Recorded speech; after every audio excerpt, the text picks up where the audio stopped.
Keski.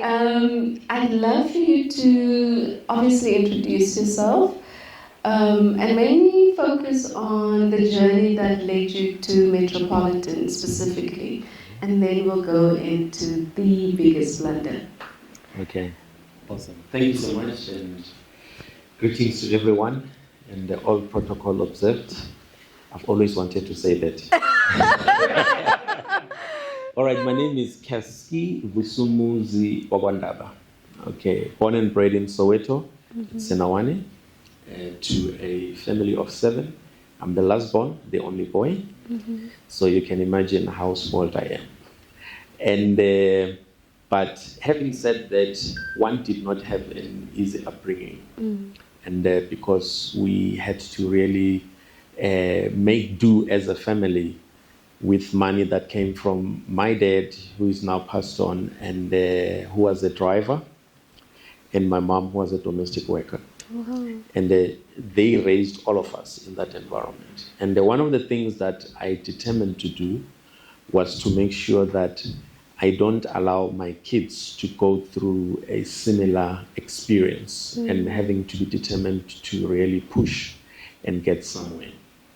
And unfortunately, as one has been growing, and I heard that there's mathematics and physical science, phonetics, and things like that. I was one of those, and that really got the best out of me. But unfortunately, in 1986, there were riots, actually 84, 85 in Soweto, and one could not really finish. And then one switched over to having to go to a technical college. So bottom line is that one never got to finish matric. Okay. And life happened. I grew and occupied a number of positions and things like that. And up to GMs in different organizations. And until there was at a time, not long ago, about 8 years ago, when I was headhunted for a certain executive position by one of the top 3 banks. Yeah. And everything went through and all that. And at the time, I mean, it was paying 3.4 million. That was a lot of money at the time. Yeah. And I then got failed because I didn't have the matric certificate. And yet I had actually grown over that time. So I started working on it. And cut a long story short, one had to go through a process of being in a position of growing as a person and adopt the fact that sometimes when we fail to achieve some things, it's not because we wake up in the morning and say, I want to fail. Yeah. It's because life happens and things happen. But we need not sit there because this world is structured in a way that some things are necessary for you to actually get recognition.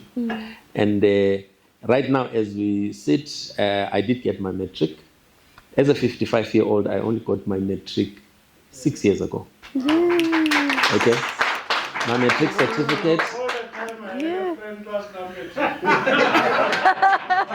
And it's okay. Exactly. However, however, I now have started on a journey. I've just finished my postgrad diploma. Wow. And actually, I got my results on Monday. I've just finished my extended diploma in change management with a university in Italy. And I've now started my MBA with a business school in Dubai. And at the end of the day, probably by next year this time, I would have registered for my PhD. So you didn't waste your time, my brother. Welcome to Dr. Kes. Yeah. Wow. Wow. Keski, I mean, that is powerful.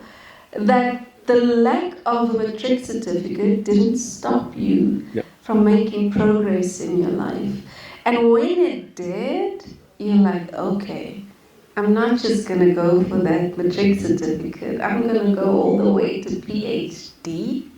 What? That is pretty powerful. Pretty remarkable. And I think for our online audience as well as those in the room, there's nothing that stops you, right? So there was the lack of a matric certificate, yet you were making progress. Yes, and I love the fact that you said you made up your mind that you were going to be intentional about changing things for the next generation. Yeah.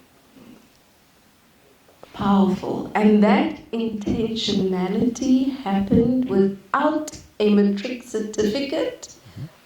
Guys, what? That is powerful. So you didn't just say that you're going to change things for the next generation, but you were intentional about doing that despite the lack of a certificate. I don't know about you guys, but that deserves a standing ovation. What, Kafki? What? That is powerful. That is beyond powerful, right? Given your background, given where you come from. So, and even the fact that it's not stopping there, but you're making your way to a PhD. Yeah, pretty remarkable. So, there's obviously the remarkable side to your journey and your story, but what is the biggest blunder as you look back over your life? That we can draw on today?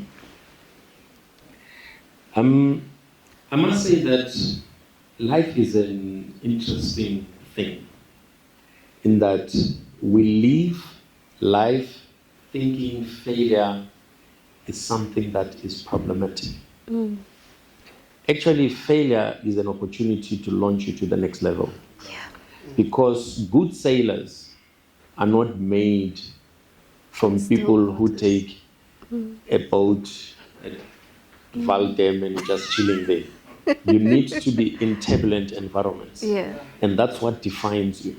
Amongst the And Somali pirates. Amongst those pirates and Yeah. things like that. And know how to navigate Yeah. life. And a maths teacher some time ago once said, I remember it was in a class, there's an organization that we were part of, and I was chatting with Rams, we were in the same school system, and I don't advertise them. And so who actually said something around failure, and he said it actually stands for first actions in learning. Whereby when things go wrong, don't run for cover and pity yourself. Yeah. The thing is, always look for what is the learning in this experience. Because it's an opportunity. We must be grateful when we fail. Because you come out a better person, depending on how you take it. Yeah. You can either shrink and go down. Now, I have failed a lot of times, plenty times in a lot of ways. In business, there's a lot of business decisions that I made where I found myself, I had my brother talking about having lost 15 million. And I'm like, wow, that sounds a bit familiar. Okay, though the digits were not that high, you know. But the bottom line is that I did not wake up to say, I want to throw money away. Yeah. But the thing that effectively got that part of the business, I'll talk about two things. One, in the business level and also as an executive. The one was when I took time, I did not take time to understand what I was getting into. Okay. And I bought a business, took most of my pension savings, and bought a business, and I didn't do my due diligence properly. My due diligence was just, you know, the back of matchbox and things like that, just Casky version. And it beat me. And I ended up having to sit with a business that I bought that was actually sitting with over 15 million rand debt. And these clients, it was in insurance, and these clients came and said, oh, under new management, we've got outstanding claims that these people who used to own this thing didn't pay. Sure. But I had to, there was no point in having to point fingers and say, no, it's not me. I'm the new owner. It's Voetstoets. That's it. Yeah. And I fortunately had to then, I ran to the FSB That's what they were called then. They're now called the Financial Sector Conduct Authority, FSCA. And I said, I've got a problem. This is what happened. And that they were so willing to actually assist me, and they walked me the journey into having to resolve that. And so for me, that was a failure in doing and executing business principles. So for me, doing the MBA is not about the title. It's about the learnings. Because when you get qualifications, some people will tell you, no, I'm an entrepreneur. I was talking to my son. No, I'm an entrepreneur. I want to do this. I don't want this academic thing. I said, no, my boy, you're missing a point. Academics, they form you. That is why you get what you call information. Yeah. It's what goes inside of you in order for you to be formed, to become something. It's what you become at the end of the day. And the MBA program has actually helped me to start looking at life, to look at business, to look at how I deal with people, how I engage in relationships totally differently. Okay. Looking at things with a global perspective. And the second failure was, as an executive, I'm in sales. I'm in sales. I'm in my 5th deployment within the Momentum Metropolitan Group, where I go in, find something, big sales problems, and resolve them.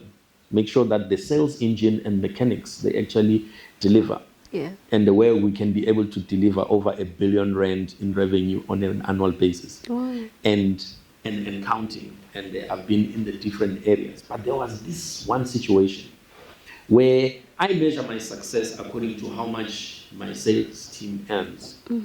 And all people that earn more than 100,000, that comes to me for me to sign off. Okay, that was in my previous assignment, still within the group.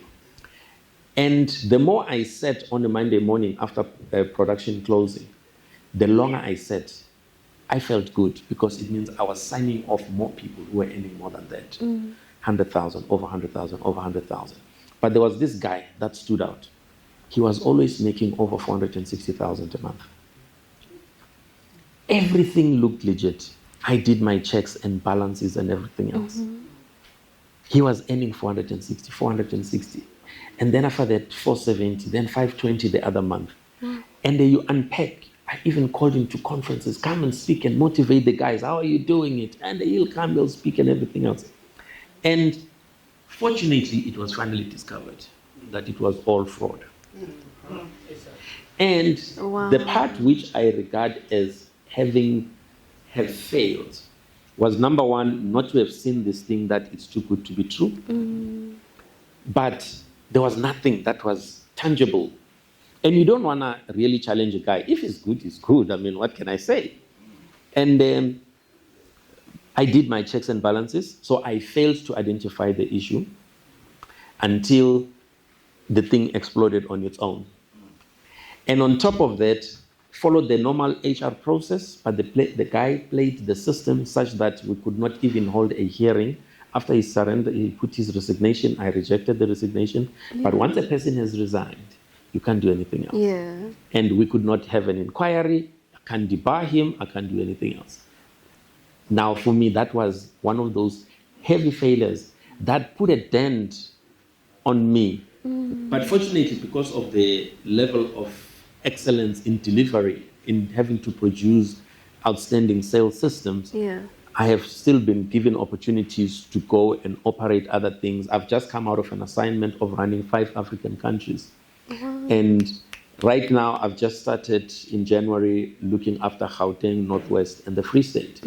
And as I've been listening, these 1-minute pitches, hey, those things are powerful. I've already identified potential, not clients, people that I want to work with in having to utilize their services so that we can be able to really achieve and have bigger impact.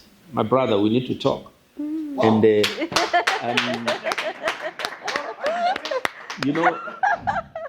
And I was talking to the office of the Premier of the Northwest on Monday, and he was saying, Kasky, I've got a golf day coming on the 26th of Feb.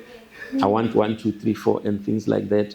And they've got some sponsorships they want to do for some different schools and all those different things.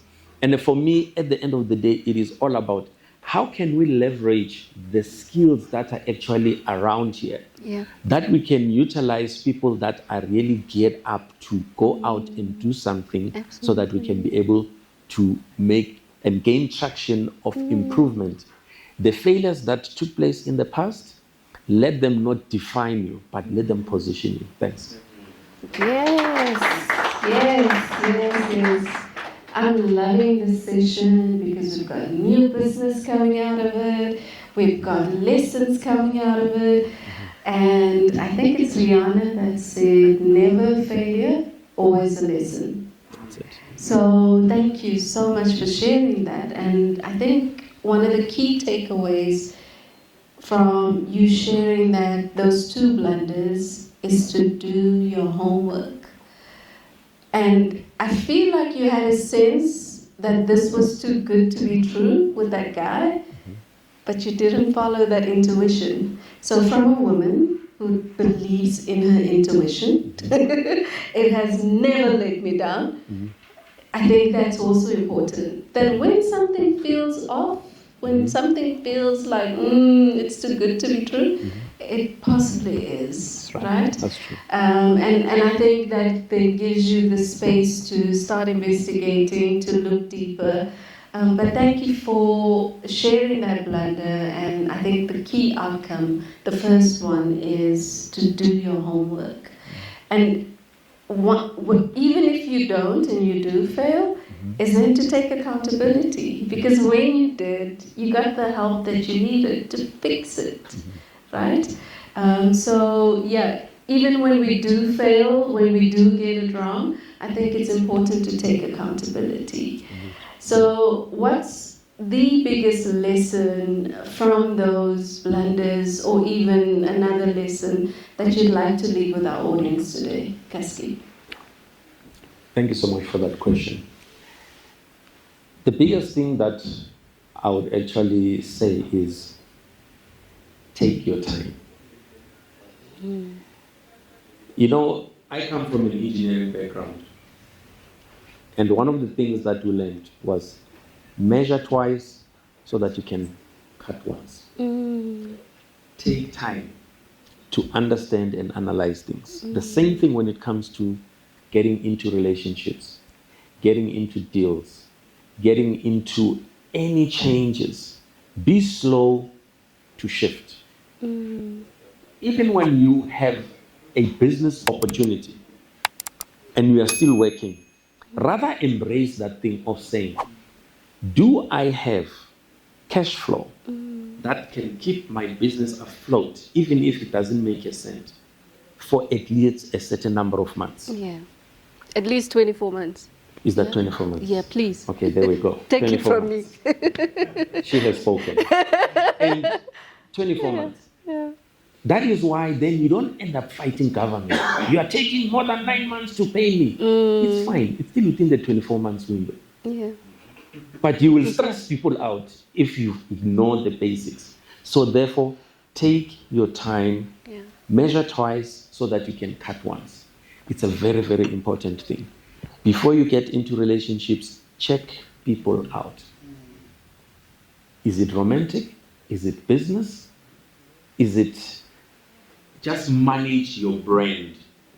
Manage your time. So that is why invitations, I'm very careful. I'm very protective of my time. I'm very protective of who I get to be seen with. It's important. It's an important thing. So take your time. If someone invites you, even if it's a birthday party, I always ask, what kind of people are going to be there? Who are your friends? Who is whatever? If I can see that, whoa, there's a situation, I'll send a gift. Okay, so take time in having to make decisions. You want to jump ship, even if it's a relationship, you want to change your relationship, make sure that it's a decision that you can live with and be proud of it. Thanks. Thank you.